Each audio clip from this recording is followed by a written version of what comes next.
the name of Allah, the most gracious, the most merciful.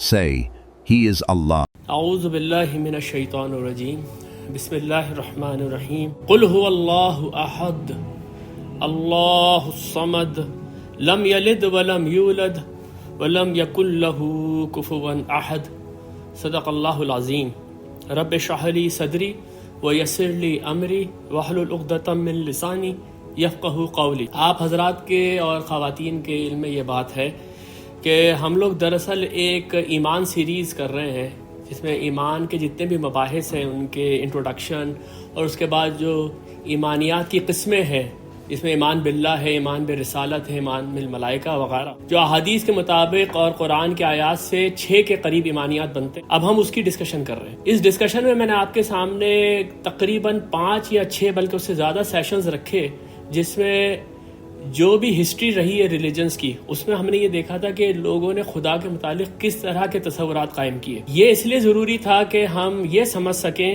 کہ جو تصور قرآن دے رہا ہے اللہ کے متعلق وہ کس طریقے سے ان تصورات سے مختلف ہے۔ اس کے بعد جب ہم نے سورۃ الکافرون کی تو اس میں یہ بات بالکل واضح ہو گئی تھی کہ پہلی چیز جو ہم انٹروڈکشنز وغیرہ میں ہی دیکھ چکے تھے کہ ہر طریقے کا شرک جو دنیا میں کہیں نہ کہیں موجود تھا وہ اس وقت عرب کے اندر رائج ہو چکا تھا۔ اس لیے نبی صلی اللہ علیہ وسلم اگر وہاں پر آ کے ان لوگوں کے خداؤں کی یا ان کے اعتقادات کے اوپر انگلی اٹھا رہے ہیں، اس کی مخالفت کر رہے ہیں، تو اس کی سب سے بڑی وجہ یہ ہے کہ وہ اس وقت دنیا کے تمام قسم کے شرک اپنے اندر لے کے چل رہے تھے۔ اس لیے قرآن کی آیات کے اندر ہمیں ہر طرح سے مدد ملے گی کسی بھی قسم کے ہمارے سامنے شرک یا اس طرح کے اعتقادات آ جائیں۔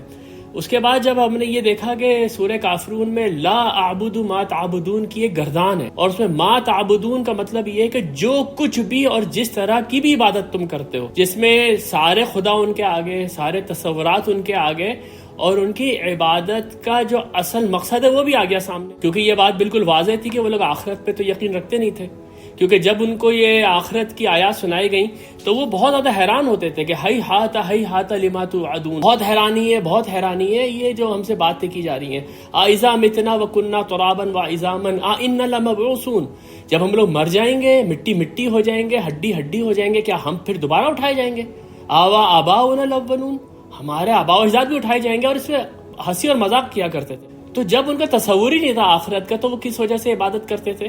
تو بات بالکل واضح ہے۔ سورہ معون کو ہم نے پڑھا تھوڑا سا کہ وہ سب ان کے ویسٹیج انٹرسٹ تھے، اس عبادت کے سسٹم کے تھرو وہ اپنی اکنامی چلاتے تھے، وہ اپنی پالیٹکس چلاتے تھے، اور نبی صلی اللہ علیہ وسلم کی مخالفت میں سب سے زیادہ جو چیز ان کے سامنے پرابلمٹک تھی وہ یہ کہ اگر یہ سارے الہ ڈھا دیے گئے تو ہماری چودراہٹ کا کیا ہوگا جو پورے عرب کے اوپر ہے، اور ہماری اکنامی کا کیا ہوگا۔ اس لیے میں نے یہ واقعہ بھی آپ کے سامنے مارٹن لنکس نے سیرت النبی لکھی ہے اس کے حوالے سے میں نے آپ کے سامنے رکھا تھا کہ وہ حج کے موقع پہ زیادہ پریشان ہو جایا کرتے تھے کہ اس وقت اگر محمد صلی اللہ علیہ وسلم نے جا کے مخالفت کرنی شروع کی تو یہ تو ایک کیاس ہو جائے گا، اور لوگ جو اپنے خدا لا کے یہاں نصب کر رہے ہیں وہ خدا سارے کے سارے ڈیمولش ہو جائیں گے، تو پھر ہمارا کاروبار کیسے چلے؟ تو وہاں پر جب یہ بات بار بار کہی جا رہی تھی لا اعبد ما تعبدون، تو وہ لوگ یہ سوال کر رہے تھے کہ پھر آپ کس کی عبادت کرتے ہیں، کیونکہ اللہ کی عبادت تو ہم بھی کرتے ہیں۔ تو وہاں پر یہ جواب موجود تھا کہ جس طرح سے اللہ کی عبادت میں کرتا ہوں تم لوگ اس طرح اللہ کی عبادت نہیں کرتے۔ اس کے بعد ایک منطقی سوال یہ پیدا ہونا تھا، اور جو کہ پیدا ہوا کہ آپ کس طرح کے اللہ کی عبادت کرتے ہیں، آپ کا خدا کون ہے؟ آپ اگر احادیث کا مطالعہ کریں گے یا سیرت کی کتابوں کا مطالعہ کریں گے تو آپ کے سامنے یہ بات آئے گی کہ کئی دفعہ نبی صلی اللہ علیہ وسلم سے یہ سوال کیا گیا کہ آپ یہ بتائیے کہ آپ کے خدا کا نسب کیا ہے، آپ یہ بتائیے کہ آپ کا خدا بنا کس چیز کا ہے۔ یہ ساری کی ساری جو اسباب نزول کی روایات ہیں یہ بالکل ثابت کرتی ہیں اس بات کو کہ یہ سورہ ایک طریقے سے سورۃ الکافرون کا جواب ہے۔ اس لیے ہم یہ دیکھتے ہیں کہ سورۃ الکافرون اور سورہ اخلاص بہت ساری جگہوں پہ نبی صلی اللہ علیہ وسلم نے جمع کی، ہم لوگ بھی جمع کرتے ہیں، فجر کی نماز کی سنتوں میں ہم پڑھتے ہیں، طواف کے بعد کی جو نوافل ہے اس میں سورہ کافرون اور سورہ اخلاص ایک ساتھ پڑھتے ہیں۔ ایک اور چیز میں آپ کے سامنے رکھ دوں بات شروع کرنے سے پہلے، وہ یہ کہ جب آپ اسباب نزول کی روایات دیکھتے ہیں جو چند میں آپ کے سامنے رکھوں گا تو آپ کو یہ نظر آئے گا کہ نبی صلی اللہ علیہ وسلم سے یہ سوال کہ آپ کا رب کون ہے، اس کا نسب کیا ہے، اس کی کیفیت کیا ہے، اس کی حیت کیا ہے، یہ سوال آپ سے مشرکین بھی پوچھ رہے ہیں، یہ سوال آپ سے یہود بھی پوچھ رہے ہیں، یہ سوال آپ سے عیسائی بھی پوچھ رہے ہیں۔ تو یہ سورہ پھر نازل کب ہوئی ہے؟ تو یہ سورہ کئی آپ سمجھیں کہ روایات سے یہ ثابت ہے کہ یہ مکہ کے بالکل ابتدائی دور میں نازل ہو گئی تھی. لیکن یہ ایک ٹیکنیکل چیز ہے جس کو کہ آج میں آپ کے سامنے رکھ رہا ہوں کہ جب یہ کہا جاتا ہے کہ یہ سورہ کا اسباب نزول یا سبب نزول یہ ہے، تو اس سے صحابہ کی مراد یہ ہوتی تھی کہ بعد میں بھی اگر کوئی ایسا واقعہ پیش آئے جس کے اوپر یہ سورہ صادق آتی تھی تو یہ کہتے تھے یہ اس کا سبب نزول ہے. اس لیے سبب پہلی دفعہ تو وہ شاید مکہ میں ہی نازل ہوئی سورہ اخلاص، لیکن اس کے بعد مدینہ میں بھی جب بھی آپ صلی اللہ علیہ وسلم سے سوال پوچھا گیا اور حضرت جبرائیل نے یا اللہ نے آپ کی توجہ مبذول کرائی کہ آپ اس کے جواب میں یہی سورہ پڑھ دیں، تو صحابہ اس کو بھی یہ کہتے تھے یہ سبب نزول ہے.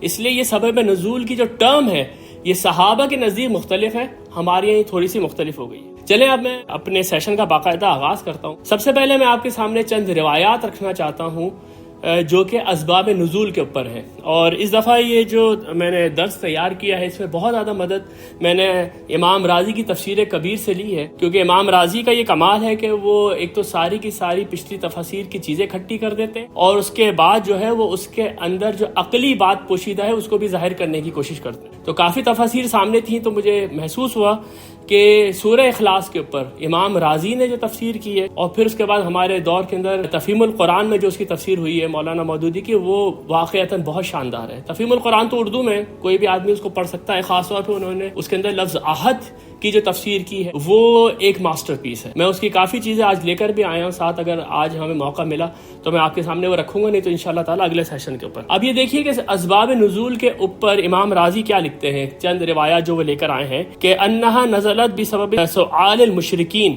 اس کا جو اسباب نزول ہے وہ مشرکین کے سوال کے اوپر ہے. قال ضحاک سے وہ روایت کرتے ہیں ان المشرکین ارسلوا عامر بن طفیل الی النبی صلی اللہ علیہ وسلم، کہ مشرکین نے عامر بن طفیل کو بھیجا نبی صلی اللہ علیہ وسلم کے اوپر. وقالوا، اور انہوں نے کہا شققت عصانا وسببت آلہتنا.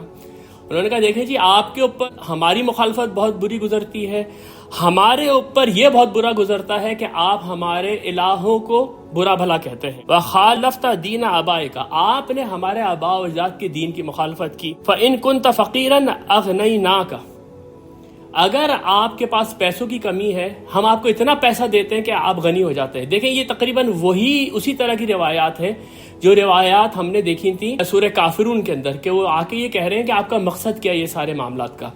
لیکن اب یہاں تھوڑی سی مختلف روایات ہیں، لیکن ہم یہ دیکھ سکتے ہیں کہ شاید معاملات وہی ہیں کہ جس میں نیگوسیشن شروع ہو گئی ہے کہ آپ کچھ لے دے کے اس معاملے کو ختم کر دیں، نہیں تو یہ پوری کی پوری سوسائٹی کے لیے کیاس ہے. وَإِن كُنْتَ مَجْنُونًا دَاوَيْنَاكَ، انہوں نے کہا اگر آپ کو جنون لاحق ہو گیا ہے ہم آپ کی دوا کرتے ہیں، ہم آپ کا علاج کراتے ہیں. وَإِنْ حَوَيْتَ امْرَأَةً زَوَّجْنَاكَهَا، اگر آپ کا ارادہ یہ ہے کہ آپ کسی خاص عورت سے شادی کرنا چاہتے ہیں جس کی وجہ سے آپ یہ سب کر رہے ہیں، اس عورت سے آپ کی شادی کرانے کو تیار ہے. فقال علیہ الصلاۃ والسلام، اللہ کے رسول صلی اللہ علیہ وسلم نے جواب دیا لست بفقیر، میں فقیر نہیں ہوں، ولا مجنون، نہ ہی میں مجنون ہوں، ولا حویت امرأۃ، نہ مجھے کسی عورت کی خواہش ہے. انا رسول اللہ، میں تم لوگوں کی طرف اللہ کا رسول ہوں. ادعوکم من عبادت الاصنام الی عبادتہ، تاکہ میں تم لوگوں کو ان بتوں کی عبادت سے نکال کر اللہ کی عبادت کی طرف لے آؤں. فارسلوہ ثانیہ، انہوں نے دوبارہ بھیجا اپنے وفد کو، اس نے قریش نے اور مشرکین نے. وقالوا قل لہ بین لنا جنس معبودک، آپ ذرا واضح کریں ہمارے اوپر آپ کے معبود کی جنس کیا ہے. امن ذہب او فضہ، کیا وہ سونے کا بنا ہوا ہے یا چاندی کا بنا ہوا ہے. فانزل اللہ ہذہ سورہ، تو اللہ تعالیٰ نے یہ سورہ نازل کر دی.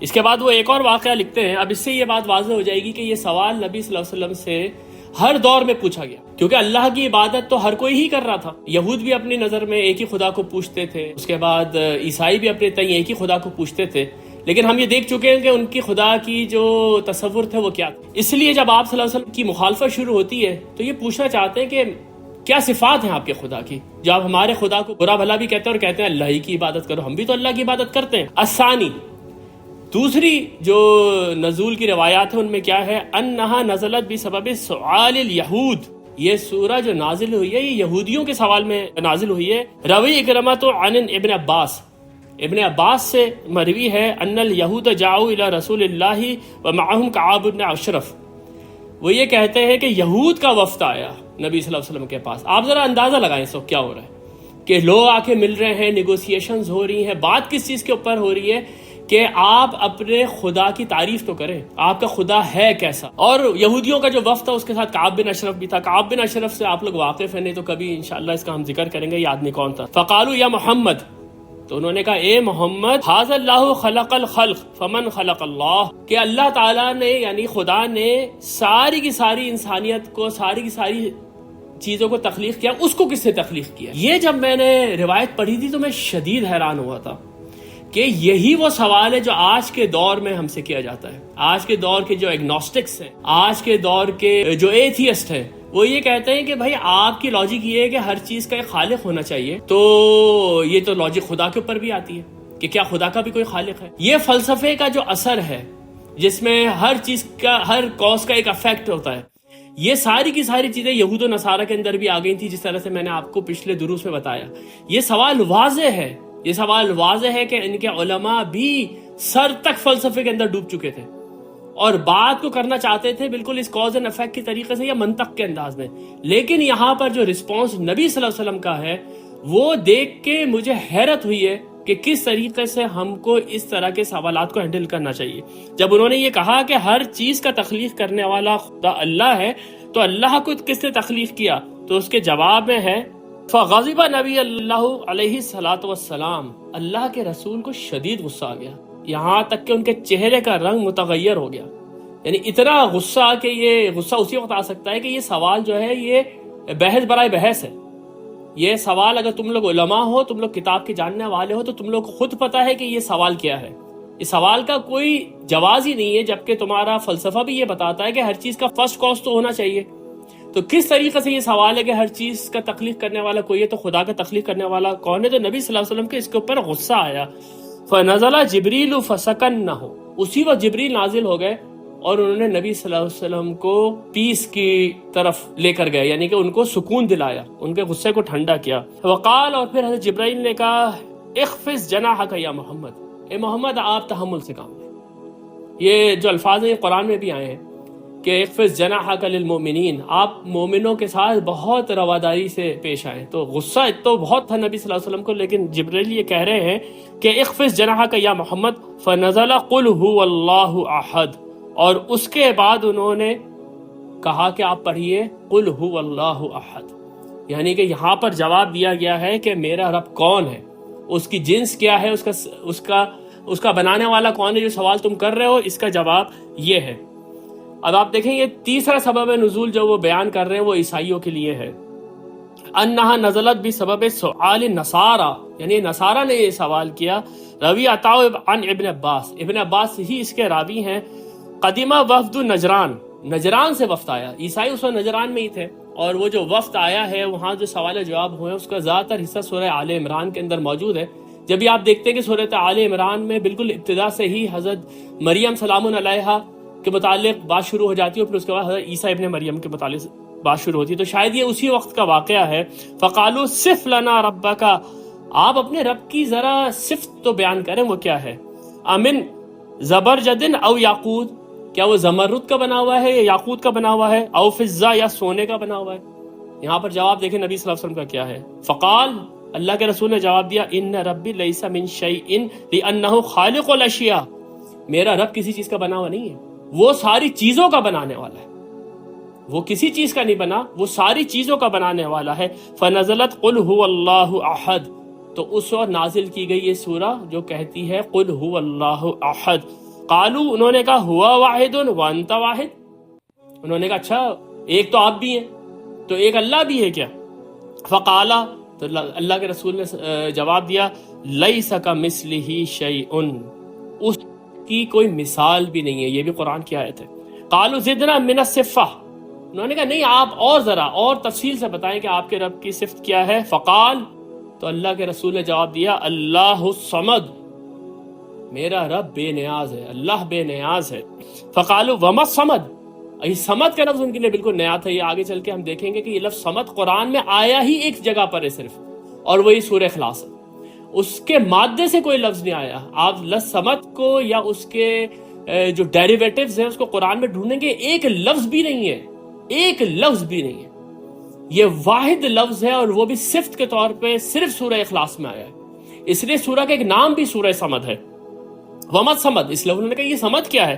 فقال الذی یصمد الیہ الخلق فی الحوائج، سمد وہ ہوتا ہے جس کی طرف ساری مخلوق اپنی حاجات لے کر جاتی ہے.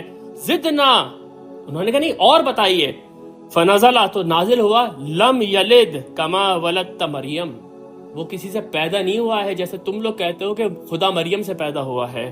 ولم یولد، اور نہ ہی وہ پیدا کیا گیا ہے. کما ولد عیسیٰ، جیسا کہ تم لوگ یہ کہتے ہو کہ عیسیٰ علیہ السلام پیدا کیے گئے ہیں.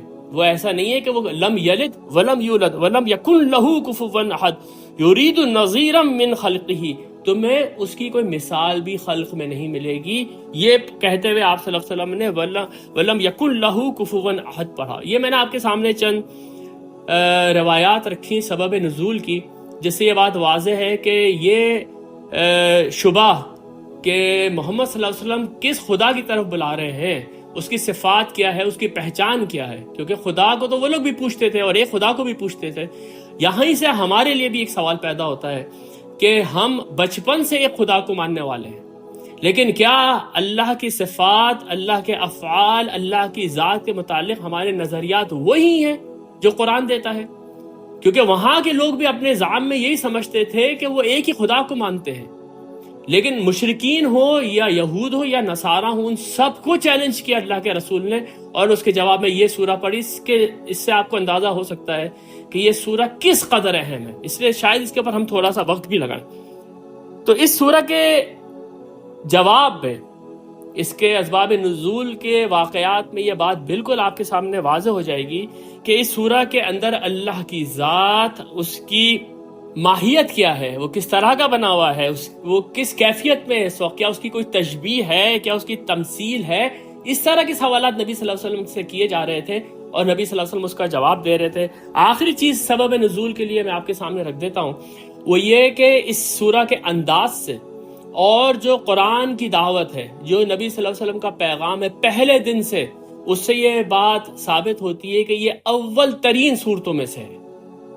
بالکل ابتدا میں جس صورتیں نازل ہوئی ہیں ان میں سے قل هو اللہ احد ہے، اور اس کا ثبوت اس طریقے سے بھی ہے کہ ہمیں بالکل واضح طور پہ یہ واقعات ملتے ہیں کہ تقریباً سن 5 نبوی سے جب ظلم ہونا شروع ہوا ہے مسلمانوں کے اوپر، غلاموں کے اوپر، تو یہ واقعات آتے ہیں کہ حضرت بلال حبشی رضی اللہ عنہ کو جب تپتی ہوئی ریت پہ لٹا کے ان کے سینے کے اوپر پتھر رکھا جاتا تھا تو وہ کہتے تھے احد احد احد.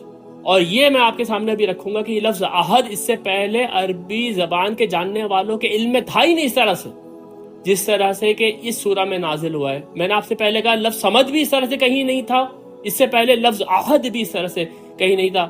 اس کا مطلب یہ ہے کہ اس وقت یہ سورہ نازل ہو چکی تھی اور حضرت بلال کو اتنی محبت تھی کہ وہ اس ٹارچر میں بھی بار بار یہی پڑھ رہے تھے احد احد. آپ لوگوں نے اگر وہ مووی دیکھی ہے جو کہ نبی صلی اللہ علیہ وسلم کی دعوت کے اوپر بنی ہے ہالی ووڈ میں، دی میسج، تو اس میں یہ سین پکچرائز کیا گیا ہے، اور انگلش میں جب یہ سین انہوں نے پکچرائز کیا ہے اور دکھایا ہے کہ حضرت بلال کے سینے کے اوپر پتھر رکھا گیا ہے، تو وہ کہہ رہے ہیں Who's stronger now? Your master or this one God of yours? One God. There's only one God. Bring the stones. One God.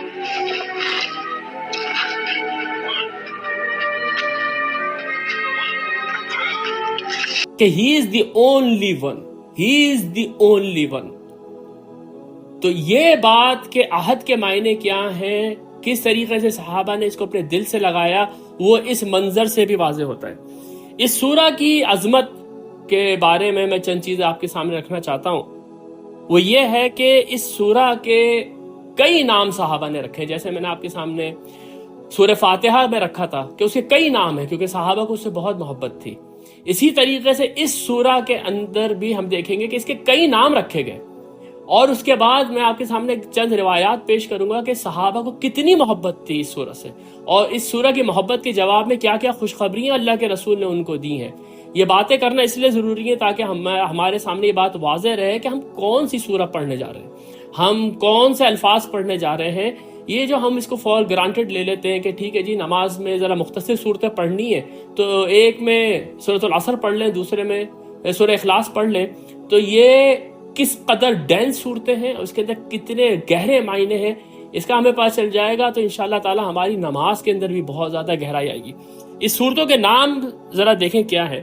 امام رازی نے تو 20 نام لکھوائے اس کے، 20 نام، اور ہر نام کے ساتھ انہوں نے کوئی نہ کوئی حدیث یا کوئی نہ کوئی واقعہ لکھا ہے کہ کس طرح سے سورہ کا نام پڑا۔ وہ 20 نام تو میں آپ کے سامنے نہیں لے کر آؤں گا، اس میں سے چند جو اہم ہے وہ نام میں آپ کے سامنے رکھوں گا۔ امام رازی لکھتے ہیں الفصل الثالث، یہ جو تیسری میں فصل باندھ رہا ہوں، فی اسمائہا، وہ اس کے ناموں کے پر، یعنی انہوں نے ایک پورا چیپٹر جو ہے سورہ اخلاص کے معنوں کے ناموں کے اوپر ڈالا ہے۔ عالم ان کثرت الالقاب تدل علی مزید الفضیلہ، کہ یہ جو اتنے سارے نام ہیں نا اس سورہ کے، یہ بھی بتاتے ہیں کہ اس سورہ کی کیا فضیلت ہے۔ اس سورہ کا ایک نام رکھا گیا ہے سورہ تفرید۔ تفرید کا معنی فرد، فرد سے یہ لفظ نکلا ہے۔ فرد کا مطلب ہوتا ہے کوئی تنہا کھڑا ہوا ہے سامنے، تو آپ کہیں یہ فرد واحد ہے، تو فرد کرتے ہیں، یعنی خدا کی تفرید کرتے ہیں والی سورہ۔ تجرید، سورہ تجرید، مجرد اس کو کہتے ہیں جو اکیلا رہ جائے، کوئی اس کے ساتھ نہیں ہے۔ عربی اردو میں بھی یہ لفظ ہم استعمال کرتے ہیں، تو اس سے تجرید ہے، سورہ تجرید۔ سورہ توحید، توحید کے اوپر سب سے بڑی سورہ، توحید کے معنی میں آپ کے سامنے رکھ چکا ہوں۔ یہ لفظ جو ہے یہ واحد سے نکلا ہے، لیکن وحد یوحد جب آپ کرتے ہیں تو اس کا مطلب ہوتا ہے ایک کرنا، ایک ہونا نہیں، ایک کرنا۔ یعنی کہ آپ مثال کے طور پہ کہ آپ کا جو بچہ ہے وہ کسی لیگو سے کھیل رہا ہے یا کسی چیز سے کھیل رہا ہے جس کے بہت سارے پیسز ہیں، ان سارے پیسز کو جمع کر کے اس نے ایک گھر بنا دیا، تو آپ کہہ سکتے ہیں بالکل وحدتھا، تم نے ان کو جوڑ کے ایک بنا دیا۔ یعنی وہ تصورات جو خدا کے آپ کسی جگہ پر بھی ہیں کہ یہ جو ہے یہ مدر گوڈیس ہے، یہ فرٹیلیٹی کا خدا ہے، یہ اسٹرینتھ کا خدا ہے، یہ سارے تصورات اگر ایک ہستی کے اندر آ جائے تو اس کو توحید کہتے ہیں، اور یہی ہے لا الہ الا اللہ کے معنی۔ یہ بات میں بڑی تفصیل کے ساتھ ایمان کے انٹروڈکشن میں جو سیشنز کیے تھے اس میں آپ کے سامنے رکھ چکا ہوں۔ اب اس کا جو سب سے اہم نام ہے وہ ہے اخلاص۔ یہاں پر پھر ایک بات نوٹ کر لیجئے کہ یہ لفظ اخلاص اس کا سب سے مشہور نام ہے، لیکن یہ خود سورہ اخلاص میں کہیں پر بھی نہیں ہے، کسی ایک جگہ پر بھی نہیں ہے اخلاص، لیکن اس کا یہ سب سے مشہور نام ہے۔ کیوں؟ پہلی چیز تو یہ ہے کہ لفظ اخلاص کے معنی ہیں کسی بھی چیز کو ملاوٹ سے پاک کر دینا، کسی بھی چیز کو امپیورٹیز سے بالکل صاف کر دینا، اس کو واضح طور پہ بالکل اپنی اصل شکل میں لے کر آ جانا، یہ اخلاص کے معنی ہیں۔ اس کو امام رازی نے بہت ہی خوبصورتی سے بیان کیا ہے کہ سورۃ الاخلاص انہ لم یذکر فی ہذہ سورۃ سوى صفاتہ السبیلۃ التی ہی صفات الجلال۔ اس سورہ کے اندر کچھ بھی نہیں ہے سوائے اللہ کی تسبیح کے۔ تسبیح کے لیے انہوں نے صفات ہی سلبیہ کے لفظ استعمال کیے۔ تسبیح کے اوپر میں آپ سے بات کر چکا ہوں کہ یہ پرفیکشن کو بیان کرنے کے لیے ایک لفظ ہے جو عربی زبان میں استعمال کیا جاتا ہے، یعنی کہ کوئی اگر یہ کہے کہ سامنے والی ہستی ہر نقص سے پاک ہے تو وہ سارے نقائص آپ دماغ میں لے کر آئیں اور پھر ان نقائص کو نکال دیں اور کہے کہ یہ اس لحاظ سے پرفیکٹ ہے، یعنی کہ کسی کی بھی نیگیٹیولی تعریف کرنا یہ تسبیح کہلاتی ہے۔ حمد کسی کی پازیٹیولی تعریف کی جائے تو بیان کی جاتی ہے، تو حمد کا لفظ آتا ہے۔ اس لیے آپ قرآن میں دیکھیں گے، یہ بات میں آپ کے سامنے پہلے بھی رکھ چکا ہوں، قرآن میں لفظ تسبیح اور تحمید یہ عموماً ایک ساتھ آتا ہے۔ نحن نسبح بحمدک ونقدس لک، فرشتوں نے کہا تھا ہم ہیں نا آپ کی تسبیح بیان کریں آپ کی حمد کے ساتھ۔ اذا جاء نصر اللہ والفتح ورأیت الناس يدخلون فی دین اللہ افواجا فسبح بحمد ربک واستغفرہ، جب اللہ کی مدد آ جائے آپ دیکھیں لوگ جوق در جوق دین میں داخل ہو رہے ہیں تو آپ اپنے رب کی تسبیح کریں اس کی حمد کے ساتھ۔ یعنی کہ یہ بات میں نے آپ کے سامنے سورہ فاتحہ کے دروس میں رکھی تھی کہ تسبیح اور تحمید مل کے اللہ کی معرفت کے میزان کو بھر دیتے ہیں۔ یہاں پر یہ کہہ رہے ہیں امام رازی کہ یہ سورہ میں کچھ بھی نہیں ہے، لیکن اللہ کی وہ صفات ہے جو کہ تسبیح والی صفات ہے یا صفات الجلال، اور انہی میں جلال ہے اصل۔ وَإِنَّ مَنِ اعْتَقَدَهُ كَانَ مُخْلِصًا فِي الدِّينِ اللَّهِ، جو اس کے اوپر بلیف کرتا ہے، جو ان صفات کے اوپر جو سورہ اخلاص میں نازل کی گئی ہیں، تو اس نے اپنا دین خالص کر لیا، اس کے دین میں کوئی ملاوٹ نہیں ہے۔ وَلِأَنَّ مَن مَاتَ عَلَيْهِ، اور جو کوئی اس عقیدے کے اوپر مر گیا غور سے سنیے، جو اس عقیدے کے اوپر مر گیا جو سورہ اخلاص کے اندر دیا گیا تھا، کانا خلاصہ من النار، تو وہ خلاصی پا گیا آگ سے۔ اخلاص کے انہوں نے اتنے معنی لیے، دین خالص ہو گیا آپ کے لیے، جو ہے آگ سے خلاصی حاصل ہو گئی۔ وَلَا إِنَّ مَا قَبْلَهُ خَلَصَ فِي ذَمِّ أَبِي لَهَب، یہ انہوں نے بہت اچھی بات کی، انہوں نے کہا اس سے پہلے سورہ لہب نازل ہوئی ہوئی ہے، یعنی کہ اگر آپ مصحف میں دیکھیں گے تو سورہ لہب ہے اور اس کے بعد پھر سورہ اخلاص ہے۔ تو جو کوئی بھی اس کے اوپر عقیدہ رکھتا ہے، اس کا مطلب یہ ہے کہ وہ ابو لہب جیسا تو ہو ہی نہیں سکتا کبھی بھی۔ فَكَانَ جَزَاءُ مَنْ قَرَأَهُ أَنْ لَا يَجْمَعُ بَيْنَهُ وَبَيْنَ أَبِي لَهَب، تو جو کوئی بھی اس کی قرات کرتا ہے، اس کے اوپر یقین رکھتا ہے، تو اس کے لیے تو یہ خوشخبری ہے، وہ ابو لہب جیسے لوگوں کے ساتھ کبھی بھی جمع نہیں کیا جائے گا۔ یہ بہت ہی عمدہ انہوں نے اس کی یہ تفسیر کی ہے۔ اس کے بعد ایک حدیث کے ذریعے انہوں نے اس سورہ کا ایک نام بنایا ہے، وہ ہے سورۃ المعارفہ، معرفت اللہ کی پہچان والی سورہ ہے یہ۔ اس کی وجہ کہتے ہیں لِأَنَّ مَعْرِفَةَ اللَّهِ لَا تَتِمُّ إِلَّا بِمَعْرِفَةِ هَذِهِ السُّورَةِ، ماشاءاللہ۔ وہ یہ کہتے ہیں کہ اللہ کی معرفت مکمل ہی نہیں ہو سکتی جب تک کہ تم اس سورہ کو نہیں پہچان لو یہ سورہ کیا ہے۔ اس کے بعد وہ یہ کہتے ہیں روی جابر ان رجلا صلی فقرع، پھر وہ ایک حدیث بیان کرتے ہیں حضرت جابر سے کہ ایک آدمی کھڑا ہوا اور اس نے نماز پڑھنی شروع کی، فقرع قل هو اللہ احد، اور اس کے اندر سے قل هو اللہ احد پڑھی، فقال النبی علیہ الصلوۃ والسلام، تو اللہ کے رسول صلی اللہ علیہ وسلم نے کہا ان ھذا عبد عرف ربہ، یہ وہ آدمی ہے جس نے اپنے رب کو پہچان لیا، یہ وہ آدمی ہے جس نے اپنے رب کو پہچان لیا۔ اس نے قل هو اللہ احد پڑھی، اللہ کے رسول نے یہ کمنٹ کیا اس کے اوپر، فسمیت سورۃ المعرفہ لذالک، اس کے بعد سے صحابہ کے اندر اس سورہ کا نام سورہ معرفہ بھی پڑ گیا۔ یہ ایک اور بڑی خوبصورت روایت ہے، میں آپ کے سامنے لے کر آیا ہوں۔ وقت اگر ہمارے پاس نہیں بچا تو ہم اس کے اور سیشن کر لیں گے، لیکن میرا دل یہ ہے کہ ہم اس کے اوپر آرام سے ہی گزرے، کیونکہ جیسا کہ امام راضی نے بھی لکھا ہے کہ صرف یہی سورہ کافی ہے انسان کے جو عقیدہ ہے اس کو خالص کرنے کے لیے اور اس کو جنت میں لے کے جانے کے لیے۔ اس کا ایک نام ہے سورۃ الاساس۔ اساس کے معنی ہوتے ہیں کسی چیز کی جڑ یا بنیاد۔ اس کے اوپر وہ ایک حدیث لے کر آئے ہیں، اس حدیث کے بارے میں نہیں کہہ سکتا کہ یہ حدیث کتنی صحیح ہے، لیکن بہت ہی خوبصورت اس میں یہ بات لکھی گئی ہے، اس لیے میں امام راضی کے توسط سے یہ حدیث آپ کے سامنے رکھ رہا ہوں۔ قال علیہ الصلوۃ والسلام، وہ یہ کہتے ہیں کہ نبی صلی اللہ علیہ وسلم نے فرمایا ہے اسست السماوات السبع وارضون سبع علی قل هو اللہ احد، جو ہے 7 آسمان اور 7 زمینیں جو ہیں ان کی بنیاد قل هو اللہ احد کے اوپر رکھی گئی ہے۔ یہ بہت بڑی بات ہے۔ اب اس کے ایک تو معنی یہ ہو سکتے ہیں کہ زمین پہ شرک ہوتا ہے تو آسمان اور زمین پھٹ جائیں، لیکن کچھ لوگ قل هو اللہ احد بھی پڑھ رہے ہیں، اس لیے آسمان اور زمین اللہ تعالیٰ نے ابھی تک ٹالے نہیں ہیں، جو آگے بھی ایک آیت بھی آنے والی ہے۔ اور اس کے ایک معنی یہ ہے کہ یہ جو آسمان اور زمین ہے یہ گواہی دے رہے ہیں کہ ایک خدا کے سوا کوئی اور نہیں ہو سکتا جس نے ان کو بنایا ہے، کیونکہ اگر ایک سے زیادہ خدا ہوتے تو آسمان اور زمین اتنے متوازن انداز میں سامنے نہیں کھڑا ہوا ہوتا۔ یعنی آسمان اور زمین کی بنیاد قل هو اللہ احد کے اوپر ہے۔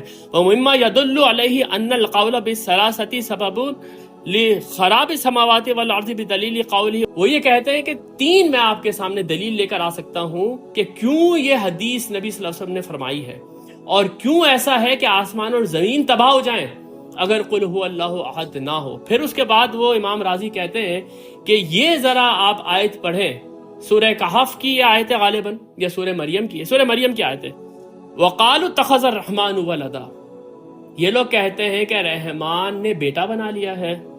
لَقَدْ جِئْتُمْ شَيْئًا إِدًّا، بہت بڑی بات ہے جو یہ لوگ اپنے منہ سے نکال رہے ہیں۔ تَكَادُ السَّمَاوَاتُ يَتَفَطَّرْنَ مِنْهُ وَتَنشَقُّ الْأَرْضُ وَتَخِرُّ الْجِبَالُ هَدًّا، قریب ہے کہ آسمان پھٹ جائے، زمین شق ہو جائے اور پہاڑ گر جائیں۔ أَن دَعُوا لِلرَّحْمَنِ وَلَدًا، اس وجہ سے کہ یہ لوگ کہتے ہیں کہ اللہ نے بیٹا بنا لیا۔ یہ آیت انہوں نے کوٹ کی ہے کہ یہ قرآن سے ثابت ہے کہ کس قدر اللہ کا غصہ ہے ان لوگوں کے پر جو کہتے ہیں کہ اللہ کے سوا بھی کوئی الہ ہے یا اللہ نے بیٹا بنا کے رکھا ہوا ہے۔ اس کے بعد وہ یہ کہتے ہیں وَوَجَبَ أَن يَكُونَ التَّوْحِيدُ سَبَبًا لِإِمَارَةِ هَذِهِ الْأَشْيَاءِ وَقِيلَ سَبَبُ فِيهِ مَعَانِي قَوْلِهِ تَعَالَى۔ وہ یہ کہہ رہے ہیں کہ توحید ہی سبب ہے ان تمام چیزوں کی عمارت کا۔ یہ تمام چیزیں جو آپ کے سامنے ہیں، آسمان ہے، زمین ہے، سورج ہے، چاند، ستارے، یہ سب کھڑے ہوئے اس لیے ہے کہ توحید ہے۔ اور وہ یہ کہتے ہیں کہ اسی طرح سے اللہ تعالیٰ کا یہ قول قرآن میں ہے کہ لو کان فیہما آلہۃ الا اللہ لفسدتا۔ سورہ انبیاء کی یہ آیت ہے کہ اللہ کے سوا اگر کوئی اور الہ ہوتا تو یہ آسمان اور زمین کے اندر تم بہت فساد دیکھتے۔ یہ جو میتھولوجیز ہم نے پڑھی ہیں بہت ساری، جو گریک میتھولوجیز پڑھی ہیں جس میں خدا آپس میں لڑ رہے ہیں ایک دوسرے سے، کہ جو زیوس ہے وہ اپنے باپ سے لڑا جا کے، اس کے بعد جب اپنے باپ کو اس نے ہرا دیا تو پھر وہ کنگ آف دی گاڈز بن گیا۔ اگر یہ ساری باتیں ایسے ہی ہوتی تو کیا آسمان اور زمین کے اوپر تم کو اتنا سکون نظر آتا؟ یہ بات قرآن میں کہی گئی کہ یہ سب سے بڑا ثبوت کہ جو بھی ہے بنانے والا وہ ایک ہے، کیونکہ اس کائنات کے اندر تم دیکھتے ہو کہ ایک سکون ہے، نہیں تو فساد برپا کر دیا جاتا۔ یہ میں نے آپ کے سامنے چند نام رکھے اس سورہ کے، جس سے کہ ہمیں یہ اندازہ ہو جائے گا کہ یہ سورہ کے کتنے گہرے معنی ہیں اور صحابہ کو اس سورہ سے کتنی محبت ہے۔